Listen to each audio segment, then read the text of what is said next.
El Salmo 143, versículo 10 dice de la siguiente manera: Enséñame a hacer tu voluntad, porque tú eres mi Dios. Tu buen espíritu me guíe a tierra de rectitud. ¿Qué tal? Mi nombre es Eliseo, soy del canal del Peso de la Verdad, y el día de hoy les voy a hablar sobre lo que es la voluntad de Dios. Si alguna vez te has preguntado directamente qué es la voluntad de Dios, cómo corresponde a mi vida, qué dice la Biblia al respecto, quédate y aprende sobre lo que es la soberana voluntad de nuestro Señor.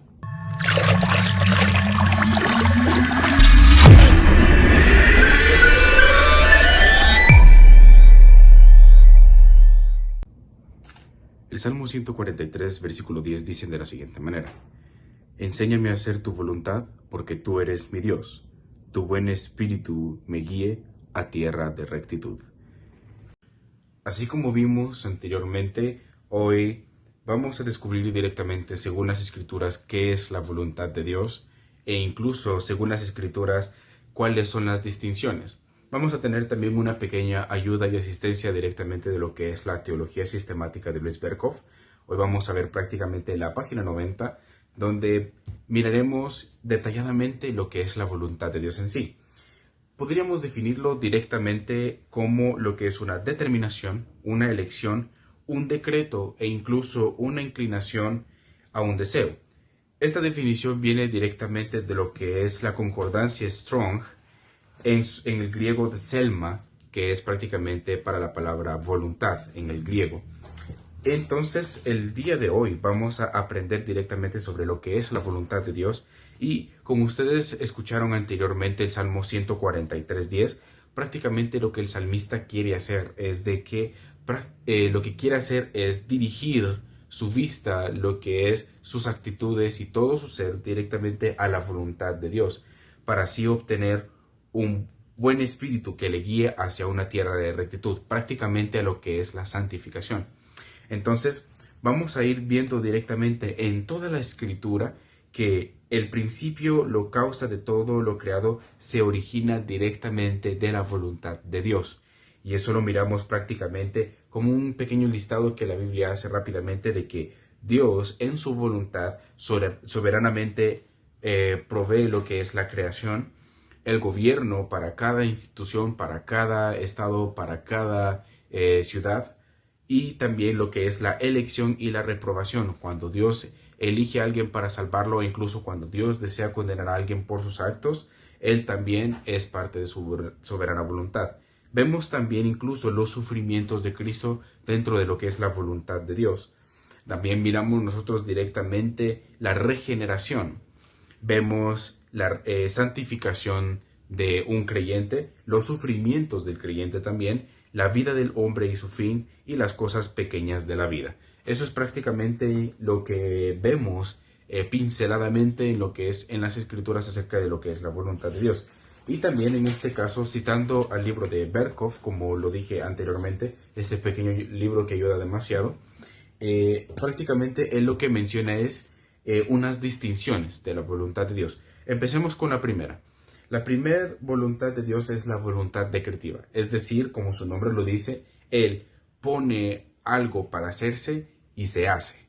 Es prácticamente un decreto, valga la redundancia, e incluso se propone un suceso el cual causa con su autoridad y sin estorbo alguno se hace. Por ejemplo, miremos lo que es la creación.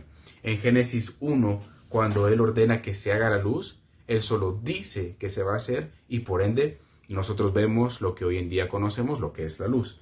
También verificamos en este libro de la teología sistemática de Berkhof lo que es la voluntad preceptiva. La voluntad preceptiva es prácticamente normas morales divinas en lo que es la moralidad y la ética humana, que con frecuencia se desobedece. Por ejemplo, Éxodo capítulo 20 relata prácticamente los 10 mandamientos y, por ejemplo, Dios dice: no robarás, no dirás falso testimonio contra tu prójimo, y nosotros deliberadamente desobedecemos dicha orden. Esa es la voluntad preceptiva.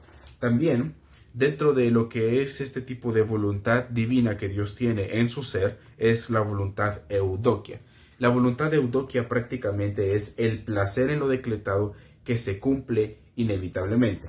como por ejemplo vemos un pasaje de las Escrituras en Mateo 11:26, donde Cristo dijo: sí, Padre, porque a ti te agradó que se cumpliese de tal forma. Entonces prácticamente vemos de que Dios se place en sí mismo cuando Él decreta algo y se cumple. Entonces prácticamente vemos de que Dios se place en sí mismo cuando Él decreta algo y se cumple. Eso también lo podemos ver en la creación. Cuando Él dijo algo que se hiciese y formó parte de esa obra, Él sintió la satisfacción de poder ver de que eso decretado se cumpliese de tal forma. También vemos lo que es la voluntad eurestia, es la complacencia de Dios cuando sus criaturas obedecen sus leyes. Por ejemplo, en Proverbios nosotros vemos varios pasajes en el que vemos prácticamente a un ser humano cuando completa directamente su actitud y cumple las leyes con Dios, hacia Dios, con originalidad y con puntualidad. Vemos de que Dios se complace con sus criaturas. E incluso hay un mandamiento en las Escrituras que contiene una contentación divina e incluso es un mandamiento con promesa. Vemos, por ejemplo, el cuarto mandamiento: honrarás a tu padre y a tu madre, para que tus días se alarguen y seas próspero en la tierra. Esa es prácticamente una contentación divina, una contentación de parte de Dios que le permite gozar cuando una criatura obedece directamente sus leyes. También tenemos lo que es la voluntad beneplacitum. Esta voluntad se personifica directamente a un vocero. Por ejemplo, vemos a los profetas, tanto mayores y menores, por ejemplo, el profeta Elías, el profeta Eliseo, el profeta Jeremías, que son voceros directamente de la voluntad de Dios. Eso se hacía anteriormente. También vemos la voluntad designum, que viene del latín, que significa signo. Prácticamente Dios utiliza un signo, un símbolo, para que su decreto se lleve a cabo con puntualidad y con prácticamente disciplina. Por ejemplo, uno de esos ejemplos es Jonás.